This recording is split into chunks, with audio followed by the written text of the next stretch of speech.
오늘 말씀 보겠습니다. 오늘 말씀은요, 사사기 16장입니다. 사사기 16장 전체를 볼 건데요. 먼저 1절에서 3절 말씀 보겠습니다. 사사기 16장 1절에서 3절 말씀입니다. 삼손이 가사에 가서 거기서 한 기생을 보고 그에게로 들어갔더니 가사 사람들에게 삼손이 왔다고 알려지매 그들이 곧 그를 애워싸고 밤새도록 성문에 매복하고 밤새도록 조용히 하며 이르기를 새벽이 되거든 그를 죽이리라 하였더라.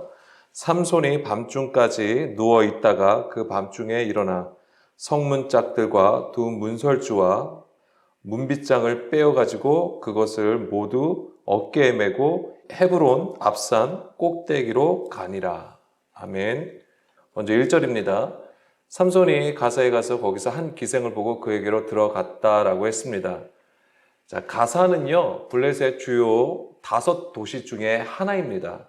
그리고 가장 남쪽 해안 부분에 위치하고 있죠. 지금의 이스라엘 가자지구라고 하는 곳이 바로 이 가사가 됩니다.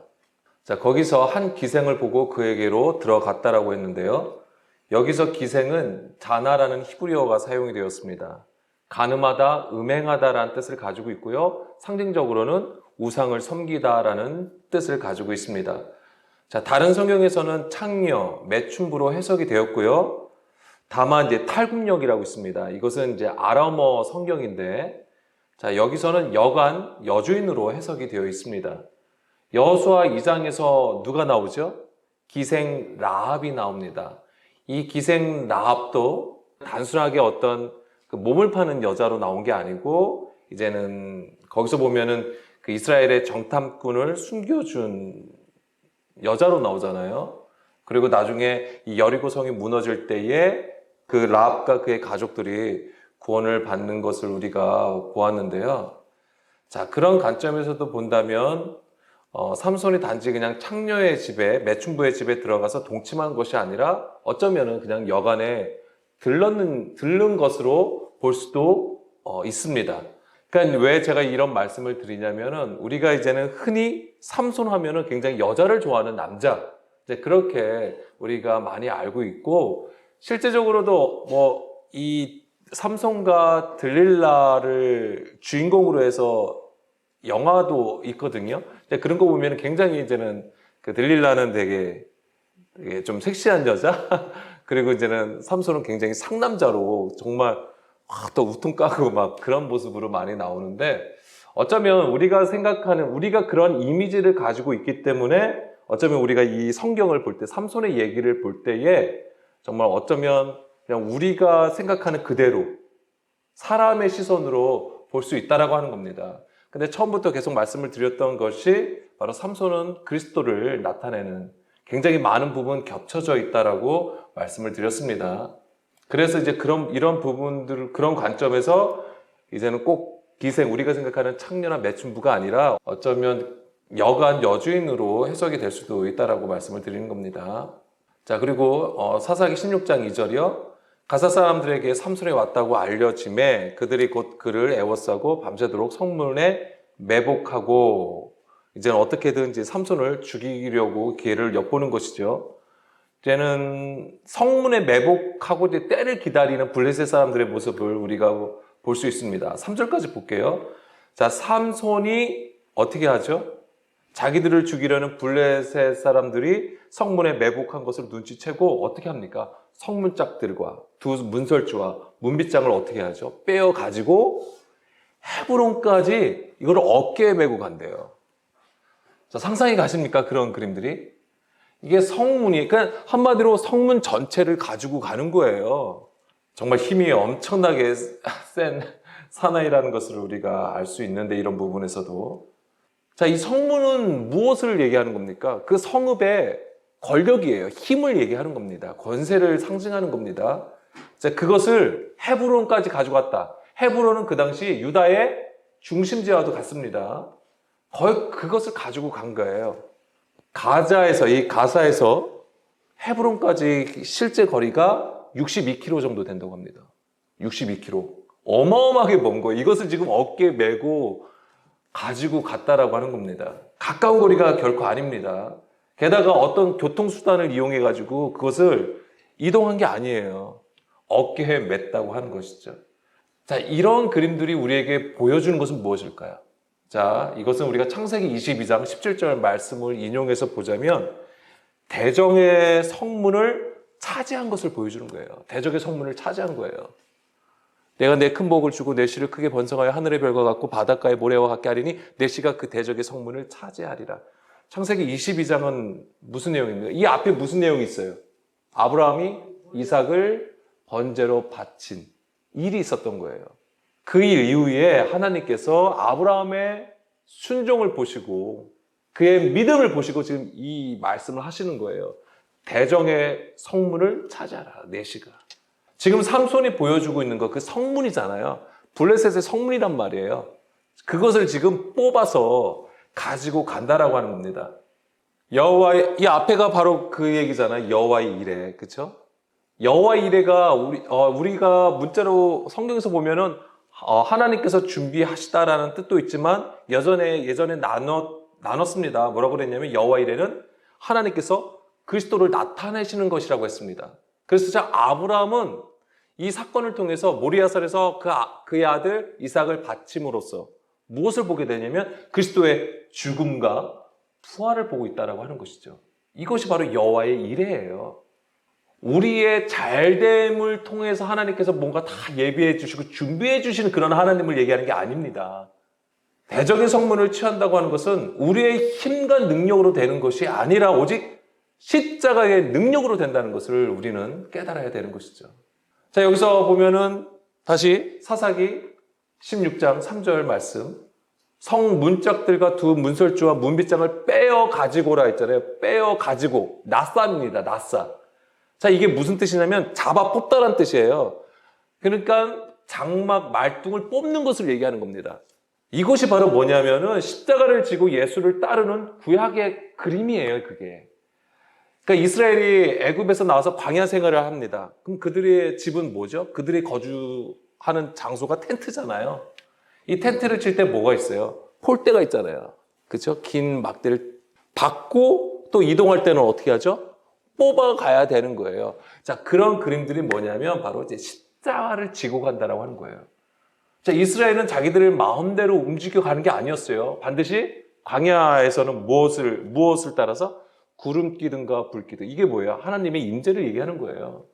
하나님의 명령대로 따라갔단 말이에요. 이게 뭐예요? 순종입니다. 들음이에요. 하나님의 말씀을 듣고 따라가는 것. 예수님이 우리에게 말씀하신 것이 바로 그거예요. 자기 십자가를 지고 자기를 부인한 가운데 자기 십자가를 지고 나를 따르라고 하심은 바로 그 명예를 매는 것이죠. 장대를 메고 가는 거예요. 바로 그 그림을 지금 삼손이 가지고 있는 건데 이게 뭐냐면 성문이잖아요. 블레셋의 성문 전체를 가지고 가는 거예요. 대적의 성문을 취하여 버린 것이죠. 근데 이것은 반드시 뭐예요? 힘으로 되는 게 아닙니다. 삼손이 여기서 힘을 쓰고 있는 것을 보여주지만 성경에서 가르침은 뭐예요? 오직 그리스도 십자가의 능력으로. 그것은 반드시 그리스도를 통해서만이 우리에게 임하는 것입니다. 그럼 맨 마지막에 정리하면서 한번 더 볼게요. 마태복음 16장 24절 그 얘기고요. 누구든지 나를 따라오려거든 자기를 부인하고 자기 십자가를 지고 나를 따를 것이다 라고 했고 이것이 바로 삼손이 성문 전체를 어깨에 메고 가는 것이 십자가를 지고 가는 것이라고. 이게 어디까지 간다고 했어요? 어디까지 간다고요? 헤브론까지 간다고 했어요. 헤브론이 무슨 뜻입니까? 교제, 연합, 동맹이라는 뜻이잖아요. 하나님과의 연합, 하나님을 보여주는 거예요. 오직 십자가로 하나님과 연합이 될 수 있는 거예요. 우리가. 다시 사사기 16장으로 돌아가서 4절부터 볼 건데요. 4절부터는 삼손이 정말로 사랑하는 여인이 등장합니다. 여러분도 다 아시겠지만 이 들릴라, 이게 저는 발음이 되게 어려워요. 들릴라가 나옵니다. 그래서 이제 4절부터는 이 삼손과 들릴라의 이야기가 됩니다. 사실은 이게 굉장히 잘 알려진 이야기예요. 그래서 이제 블레셋이 삼손을 잡기 위해서 이 들릴라로 하여금 네 번의 음모를 꾸며요. 그래서 이제는 이 네 번째에 이제는 비로소 삼손을 잡게 돼요, 블레셋이. 그리고 이 삼손을 잡아다가 두 눈을 빼고 맷돌을 돌리는 노역을 시키고, 그렇지만 나중에 삼손이 하나님께 부르짖어서 다시 힘을 찾고, 자, 여기서 제가 이제 표현을 힘을 찾고라고 했지만 사실은 하나님이 그에게 임하여서 이제는 그들이 있던 그 다곤 신전을 무너뜨림으로써 이제 블레셋 사람들을 죽이죠. 그런데 여기서 우리가 더 주목할 것은 뭐냐면 그들과 함께 삼손도 죽었다라고 하는 거예요. 이 부분이 너무나도 우리에게 주는 메시지가 너무나도 큽니다. 벌써 이제 눈치채시겠죠. 바로 예수님이 우리의 죄를 대신해서 죽으셨다라고 하는 부분이에요. 자, 먼저 들릴라 좀 살펴보면요. 4절 보겠습니다. 사사기 16장 4절입니다.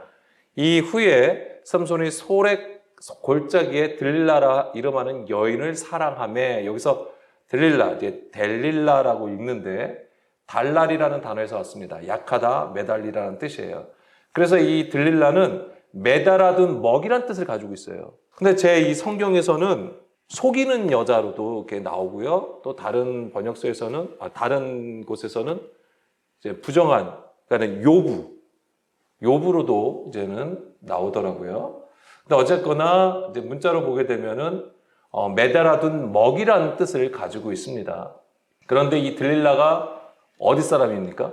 소렉 골짜기에 사는 사람으로 나옵니다. 소렉 사람으로 나와요. 소레크라고 해가지고 이것은 넝클이라는 뜻이에요. 근데 넝클인데 뭐냐면 포도나무 줄기라는 뜻을 가지고 있습니다. 포도나무 줄기. 그래서 본래 의미는 자주색 포도주예요. 그러니까 이것은 최고급 포도주를 의미하는 겁니다. 그러니까 뭐 같아요? 보기 좋은 열매 같은 어떤 그런 느낌을 받습니다. 이 소렉 골짜기는 원래 이스라엘 지경이에요. 근데 이스라엘 지경인데 이제는 블레셋의 세력이 점점점 커지면서 이제 이곳에도 이제 블레셋이 점거하고 이제 블레셋 사람들이 산 곳으로 보입니다. 그래서 이 들랄라는 어디 사람일까요? 흔히들 우리가 그냥 블레셋 사람으로 알고 있어요. 그런데 정확하게는 몰라요, 원래는.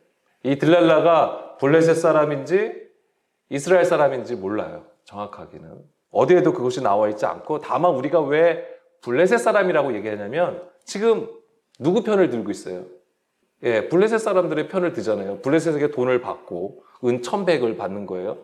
그걸 받고 지금 계속해서 삼손의 약점을 계속 구하잖아요.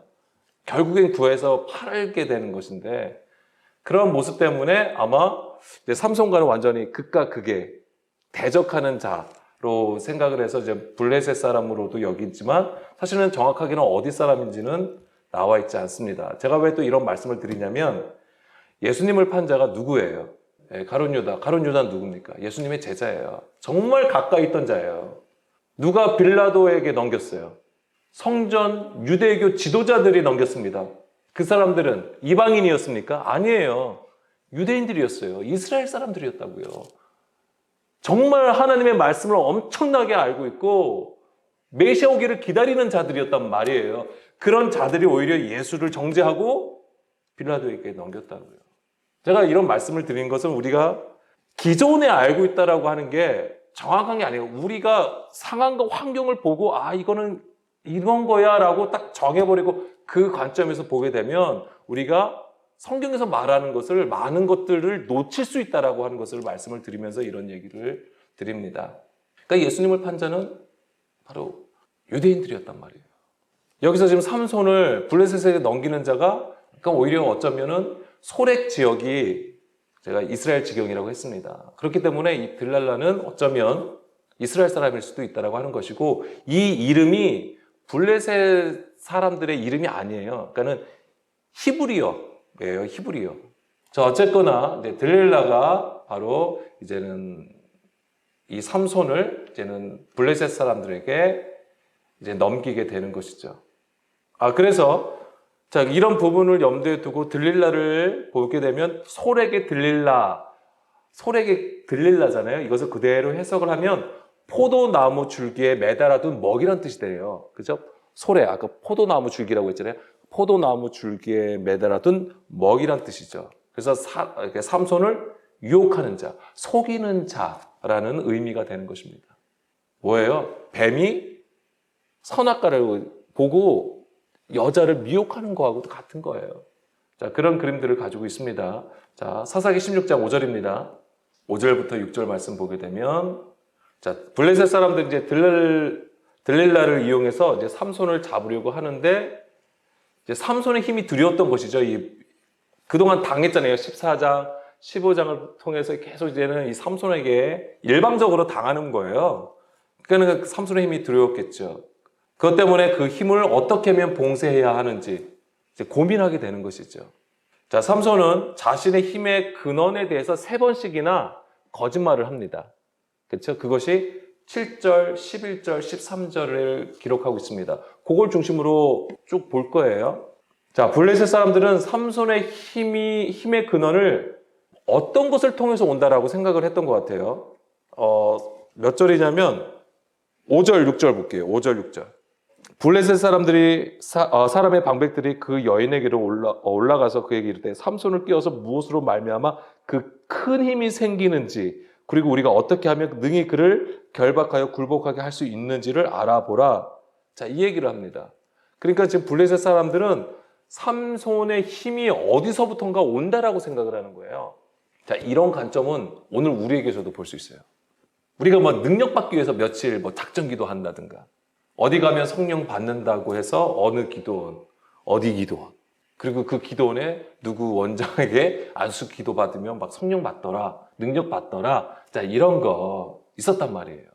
성령을 받는데 무엇으로부터 받으려고 하는 거예요? 기도, 작전 기도하는 거. 그래서 작전 기도 얼마큼 하면 능력 받고. 금식은 기본이잖아요. 그런 것을 통해서 이 능력이 온다라고 생각하는 거예요. 똑같은 거예요, 이게. 다른 게 아닙니다. 지금 블레셋이 삼손의 힘의 원천을 어디에서 찾아가지고 그것을 없애려고 하는 거와 마찬가지로 우리도 지금 하나님의 능력을 우리가 작전 기도하면, 금식 기도하면 받는다라고 생각을 하는 것이고 또 어느 장소에 가서 누구에게 안수 받으면 된다라고 생각을 한다라고 하는 거예요. 이게 다른 게 아닙니다. 같은 거예요. 뭐예요? 미신적인 어떤 신앙으로 지금 이거를 우리가 부하고 있다라고 하는 것이죠. 블레셋과 크게 다르지 않습니다. 나중에 알겠지만 삼손의 힘은 어디서 와요? 하나님께 오죠. 삼손의 힘은 하나님이었어요. 그래서 여기서 또 착각하지 마세요. 하나님이 삼손에게 강력한 어떤 파워를 주셔서 그 힘이 있는 게 아닙니다. 절대.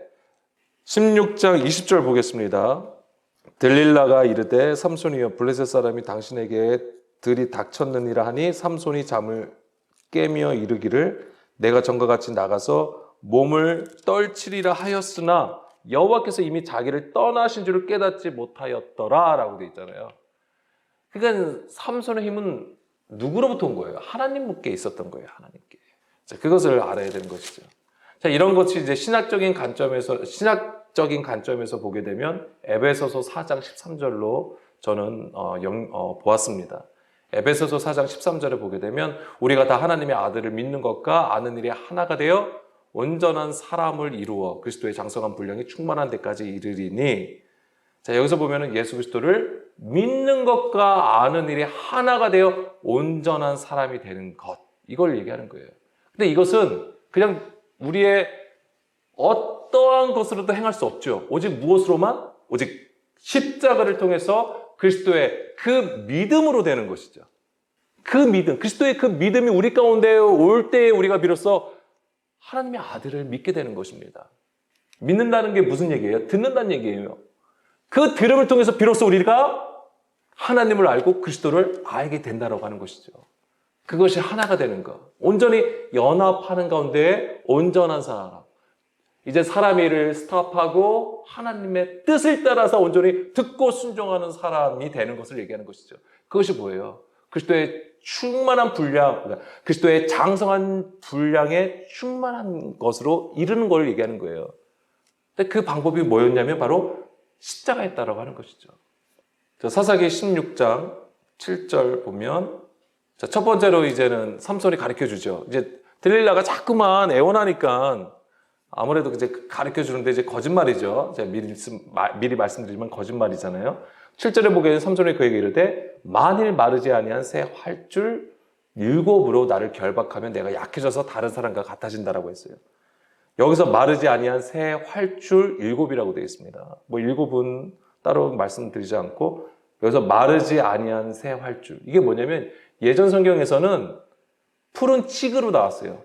푸른 칡 7개로 나를 묶으면 된다라고 했던 건데 여기서 새라는 것은 뭐냐면 라흐라고 되어 있습니다.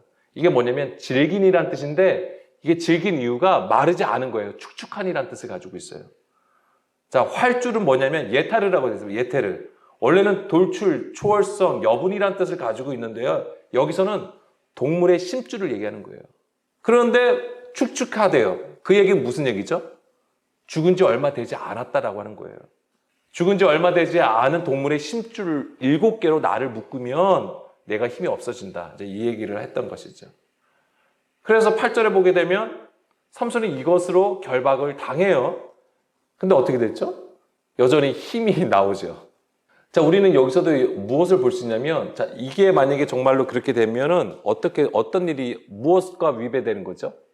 나시린 법하고 그러니까 위반이 되는 거예요. 거기서 뭐래요? 시체를 가까이 하지 말라고 했잖아요. 만지지도 말고 가까이 하지도 말라고 했던 것이잖아요. 벌써 그거에 이제 위배가 되는 부분이기도 합니다. 자, 그리고 11절. 또 계속 이제는 애원을 하게 되는 거죠. 이제는 그 일이 이제는 안 되니까 다시 계속 이제는 블레셋 사람은 어떻게든 들릴라를 통해서 계속 삼손으로부터 그 답을 얻으려고 합니다. 11절. 자, 요번에 삼손이 무엇이라고 얘기했냐면 만일 쓰지 아니한 새 밧줄로도 나를 결박하면 내가 약해져서 다른 사람과 같아진대요. 자, 이것 또한 실패했죠. 그리고 13절. 그대가 만일 나의 머리털 7가닥을 배틀의 날실에 섞어 짜면 된다라고 하는 거예요. 그러니까 뭐냐면 삼손의 머리카락을 어떻게 해요? 배틀에 이렇게 짜는 거죠. 그러면은 그 상태면은 이 삼손은 어떤 상태죠? 배틀에 사실 묶여 있는 것이죠. 그러니까 머리가 좀 이렇게 꼬여져 있으니까 짜여져 있잖아요. 그러니까 이게 묶여 있는 상태예요. 그러나 그것도 실패를 하죠. 그런데 여기서 우리가 이제 알아야 되는 것은 실제적으로 이제는 머리털에 대해서 얘기를 하고 있다고 하는 거예요. 그리고 이제 네 번째는 무슨 얘기를 해요? 정말로 이제 진심을 다해서 얘기를 하잖아요. 나의 머리에 삭도를 대면 된다라고 그것을 가르쳐 줍니다. 그 비밀을 누설해 버려요. 17절입니다. 그것이. 그러니까는 이게 거짓말 해도 은근슬쩍 이게 뭐가 나오는 거예요? 점점점 그 비밀로 이제 나가는 것을 볼 수 있는 것이죠. 이게 어쩌면 우리의 연약함일 수도 있는 거예요. 자, 17절. 자, 삼손의 진심을 드러내어 그에게 이르되, 이제 정말 진심을 드러내서 이제 거짓말 하는 게 아니에요. 내 머리 위에는 삭도를 대지 아니하였나니 이는 내가 모태에서부터 하나님의 나시림이 되었음이라. 만일 내 머리가 밀리면 내 힘이 내게서 떠나고 나는 약해져서 다른 사람과 같으리라 하니라. 삼손은 여기서 이제 비로소 자기가 머리에 삭도를 대면 안 된다는 것을 얘기하고 있습니다. 삼손은 나시린으로 태어났잖아요. 그래서 예전에도 말씀드린 것이, 자, 나시린의 법 3개가, 요약하면 3개가 있다고 했습니다. 뭐라고 했냐면 포도주를 마시지 말라는 것, 시체를 만지지 말라고 한 것, 그리고 머리에 삭도를 대지 말라고 한 거잖아요. 근데 사사기 14장부터 16장까지를 보게 되면 이 3가지를 다 뭐예요? 위반하는 것을 볼 수가 있잖아요. 그리고 19절에서 삼손의 머리에 삭도를 대었고 삼손의 힘이 없어지는 것을 우리가 볼 수 있게 됩니다. 그러니까 사실은 문자로 보자면 이제는 하나님과의 연결고리, 하나님께서 블레셋으로부터 이스라엘을 구원하시기 위해서 삼손을 나실인으로 나게 하셨는데 그 나실인의 법을 이제는 하나씩 위배가 되는 것을 볼 수 있잖아요. 근데 그것이 사실은 뭐예요? 우리가 표면적으로 볼 때는 그것이 위배되는 것이었지만 사실은 이것이 다 하나님께서 이스라엘을 구원하시기 위한 방법이 되었다고 하는 것이죠. 이걸 아셔야 돼요. 예수님 당시에 이스라엘이 안식일을 어떻게 지켰습니까? 아무것도 안 하는 것으로 했어요. 심지어 예수님께서 병든 자를 고쳐주시는 것조차도 정죄했단 말이에요. 그러니까 예수님은 거기서 무엇라고 말씀하셨습니까? 정말로 하나님의 일이 무엇인지, 안식이 무엇인지에 대해서 가르쳐 주시잖아요. 자, 사사기 16장 20절. 들릴라가 이르되 삼손이여 블레셋 사람이 당신에게 들이닥쳤느니라. 삼손이 잠을 깨며 이르기를 내가 전과 같이 나가서 몸이 떨치리라 하였으나 여호와께서 이미 자기를 떠나신 줄을 깨닫지 못하였더라. 그러니까 삼손의 힘은 어디에서 오는 거냐면 여호와 하나님께로부터 오는 것이었습니다. 하나님이라고 하는 거예요, 힘의 원천은. 자, 21절. 블레셋 사람들이 그를 붙잡아 그의 눈을 빼고 끌고 가사에 내려가 놋줄로 매고 그에게 옥에서 맷돌을 돌리게 하였더라. 그의 머리털이 밀린 후에 다시 자라기 시작하니라. 자, 블레셋 사람들은 삼손을 잡아서 눈을 뺐습니다. 자, 눈, 아인입니다. 아인은 눈이란 뜻이 있지만 또 무슨 뜻이 있습니까? 샘이란 뜻이 있어요. 샘. 그러니까 눈이 빠졌다는 것은 볼 수 없는 상태를 얘기하는 것이고 흑암 가운데 있음을 얘기하는 것입니다. 어떻게 보면은 삼손이 지금 엄청난 그 처참한 상황에 놓여 있는 것이죠. 그런데 보세요. 마태복음 5장 28절, 29절 말씀 보겠습니다. 나는 너에게 이르노니 음욕을 품고 여자를 보는 자마다 마음에 이미 간음하였느니라. 만일 내 오른 눈이 너로 실족하게 하거든 빼어 버리라. 내 백체 중 하나가 없어지고 온몸이 지옥에 던져지지 않는 것이 유익하며. 우리는 여기서 무엇을 읽을 수 있습니까? 예수님을 읽을 수 있어야 돼요. 예수님이 우리를 위하여서 친히 자기를 십자가에 내어주시는 그 온전한 순종하심을 우리는 볼 수 있어야 되는 것이죠. 우리의 육신됨이 심판을 받고 영으로 살게 하시는 일이에요, 이게. 우리는 이것을 또한 삼손을 통해서도 볼 수 있다고 하는 것이죠. 그리고 실제로 15장에서는 에나꼬레 기억하시나요? 그게 무슨 뜻입니까? 부르짖은 자의 셈이란 뜻이에요. 지금 삼손은 나중에 보게 되면은 삼손은 하나님을 향해 부르짖잖아요. 그리고 하나님께서 다시 임하셔서 블레셋을 심판하시게 되잖아요.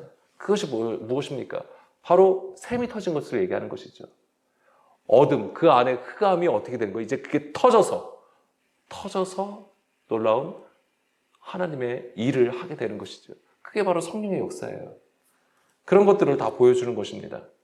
22절, 그의 머리털이 밀린 후에 다시 자라기 시작하니라.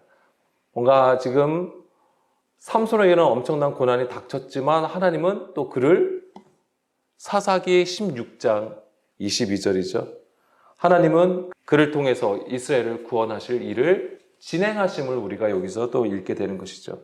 자, 23절부터 30절까지는 이제 삼손이 죽는 것이 나옵니다.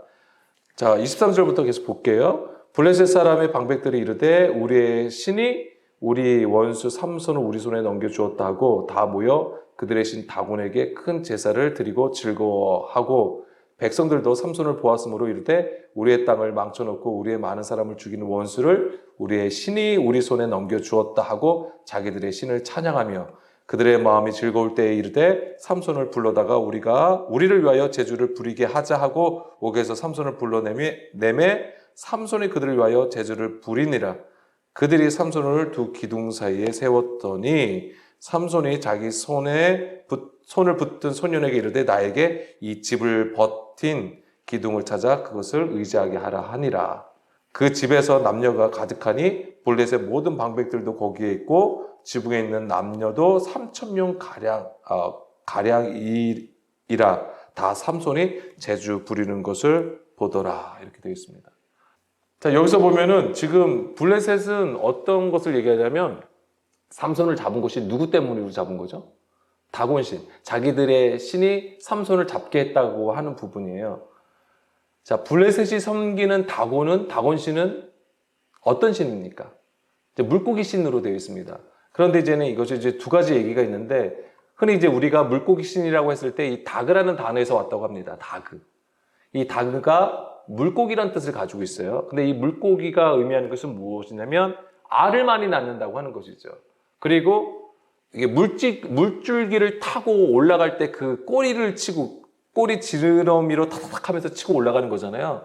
그러니까 엄청난 힘을 가지고 있다라고 하는 거예요. 그래서 많은 알을 낳고 엄청난 힘을 가진 것을 상징해서 번영하는 것, 많아지는 것, 확장되는 것, 팽창하는 것, 이것을 상징하는 것이고요. 그 다음에 또 하나는 뭐냐면 다간이라는 단어에서 왔다고 합니다. 다간은 무슨 뜻이냐면 곡식, 곡물이라는 뜻을 가지고 있습니다. 그래서 비옥한 땅에서 많은 열매를 생산하는 것이죠. 이것은 뭐냐면 농경신하고도 관련되어 있다라고 하는 거예요. 자, 어원적으로 보면은 이 다곤신은 물고기 신으로 보는 것이 타당하지만 그 당시 고대 북부 가나안 지역에 고대 문헌이 하나가 발견이 되었는데 거기에 보면은 이 다곤신이 바알의 아버지로 소개하고 있다고 하는 거예요. 바알이 누구예요? 가나안의 신이잖아요. 가나안 족속들이 믿는 신, 바로 농경신이란 말이에요. 농업과 관련해서 그들이 그 풍요로움을 기원하여서 믿었던 우상인데 바로 그 바알의 아버지로 기록된 것을 볼 수가 있습니다. 따라서 이 다곤신은 해양신이면서 또한 농경신이기도 해요. 그런데 블레셋이 어디에 위치하고 있었죠? 해양 민족이라고 되어 있어요. 바다 민족으로 되어 있는데 그들이 지중해 쪽으로 오면서 이 이스라엘 지중해 연안 쪽으로 이제는 거주하게 됩니다. 근데 거기가 평야지대예요. 그러니까 농업도 지었다라고 하는 것이죠. 그런 부분에 있어서 이제는 이 다곤은 블레셋이 자기들의 번영, 풍요로움을 빌기 위해서 만든 우상이 되는 것이죠. 그런 우상, 그런 다곤 신이 바로 이 삼손을 잡았다고 하는 것이죠. 여전히 블레셋은 자기들의 유익을 위해서 우상을 섬긴 것이죠. 자, 그들이 이제는 삼손을 재주 부리게 하려고 불러냈습니다. 28절, 30절 삼손이 여호와께 부르짖어 이르되 주 여호와여 구하옵나니 나를 생각하옵소서. 하나님이여 구하옵나니 이번만 나를 강하게 하사 나의 두 눈을 뺀 블레셋 사람에게 원수를 단번에 갚게 하옵소서 하고 삼손이 집에 버틴 두 기둥 가운데 하나는 왼손으로 하나는 오른손으로 껴 의지하고 삼손이 이르되 블레셋 사람과 함께 죽기를 원하노라 하고 힘을 다하여 몸을 굽힘에 그 집이 곧 무너져 그 안에 있는 모든 방백들과 온 백성에게 덮이니 삼손이 죽을 때에 죽인 자가 살았을 때에 죽인 자보다 더 많았더라. 자, 삼손이 여기서 무슨 고백을 하냐면 저 블레셋 사람들과 함께 죽기를 원한다라고 했어요. 삼손은 자기가 살려고 하지 않았어요. 블레셋 사람들과 함께 죽기를 원한다고 했어요. 자, 블레셋은 성경에서 이 블레셋 사람들을 어떻게 표현하고 있습니까? 할례받지 아니하는 자들로 표현하고 있어요. 할례받지 아니하는 자. 그들이 블레셋의 죽음은 무엇을 얘기하는 거예요? 우리의 할례받지 않은 육신의 죽음을 얘기하는 겁니다. 근데 이것을 누가 행하셨습니까? 그 일을 예수님께서 하신 거잖아요. 십자가로. 십자가로 패하신 것이 무엇입니까? 중간에 막힌 담을 허셨잖아요. 율법 조문을 패하셨잖아요. 사람으로 만든 거예요. 그게 사람의 손으로 지은 것을 얘기하는 것입니다. 사람의 손으로 행한 것. 사람의 가르친 사람의 계명 이것을 패하시는 거예요. 이것이 바로 우리의 마음, 그러니까 마음에 할례받지 않은 상태를 얘기하는 겁니다. 우리가 주여 주여 한다 할지라도 하나님을 엄청난 열심을 가지고 하나님을 섬긴다 할지라도 우리의 육신으로 섬길 수 있다는 거예요. 그것을 패하시는 것인데 예수님이 하신 것이 십자가였다라고 하는 것이죠. 근데 예수님이 친히 죽으신 거예요. 삼손도 블레셋과 함께 죽기를 하나님 앞에 고백하면서 그 다곤 신전을 완전히 무너뜨린 것이죠. 우리는 여기서 예수님을 볼 수 있다라고 하는 것이죠. 우리가 예수님의 부활을, 우리가 예수님의 십자가를 믿고 그 다음에 3일 만에 부활한 것을 믿잖아요. 근데 우리 안에 십자가, 우리는 어떻게 이것을 알 수 있을까요? 갈라디아서 2장 20절 말씀에 보게 되면은 우리가 그리스도와 함께 십자가에 못 박혔나니 그리스도께서 우리 안에 사시는 것이 되잖아요. 우리가 그리스도와 함께 십자가에 못 박게 되면 이제는 내가 사는 것이 아니라 오직 내 안에 그리스도께서 사시는 것. 그리스도께서 내 안에 사신다면은 그로 인해서 우리가 믿음으로써 부활의 삶을 영위한다면 우리 안에는 어떤 흔적이 있어야 되냐면 십자가의 흔적이 있어야 되는 거예요. 우리 청년들과 함께 나눈 것인데 그 십자가의 흔적 무엇이죠? 예수님께서 우리에게 보여주신 십자가의 흔적은 무엇입니까? 못자국, 도마에게 얘기한 게 있잖아요. 손에나 못자국, 그 다음에 창에 찔린 상처. 우리가 그리스도와 함께 십자가에 못 박힌 것이 있으면 반드시 우리 또한 이 십자가의 흔적이 있어야 되는 거예요. 근데 그것이 어떻게 이루어지겠냐고요. 정말 찔리라고 한 얘기가 아니에요. 뭐냐면 이것은 우리가 그리스도의 말씀을 들음을 통해서 하나님께서 아브라함의 믿음을 인정하신 것처럼 우리 또한 아브라함이 그 이삭을 바쳐서 그리스도를 보았던 것처럼 우리에게도 그러한 믿음이 있어야 되는 것인데 그것이 바로 우리가 십자가라고 하는 것입니다. 자, 마지막으로 고린도전서 1장 보겠습니다. 고린도전서 1장 18절입니다. 십자가의 도가 멸망하는 자들에게는 미련한 것이요 구원을 받는 우리에게는 하나님의 능력이라. 바로 이거예요. 삼손의 힘은 하나님이었습니다. 우리가 하나님을 믿는 것인데 우리가 하나님께로 나가는 방법은 오직 그리스도를 통해서만 나갈 수 있다고 하는 거예요. 내가 길이요 진리요 생명이니 나로 말미암지 않고는 아버지께로 나갈 수가 없다. 그런데 그 길이 어떤 길이냐면 바로 좁은 길이라고 하는 것이고 그것은 반드시 십자가로 나가는 길이란 말이에요. 이 십자가가 바로 하나님의 지혜가 되고요. 하나님의 능력이 되는 것입니다. 이것이 바로 지금 우리가 믿음으로 세상을 이기는 유일한 방법이에요. 우리의 헌신들, 섬김들 너무나도 귀한데 그것이 정말 헛되이 되지 아니하려면 우리가 이 십자가, 그리스도의 그 십자가를 가지고 있어야 된다고 하는 것입니다. 우리가 그 흔적, 그 상처를 가지고 전할 때에 그것이 진정한 복음이 되는 것입니다. 사도 바울은 이걸 계속 구하였던 거예요. 날마다 왜 죽어요? 그가 왜 죽어야 됐을까요? 이 상처를 가지고 위해서, 십자가를 가지고 위해서요. 그것이 진정한 복음이기 때문에 오늘 우리가 이러한 복음을 전하는 자로 서기를 원합니다. 우리 함께 기도하실게요.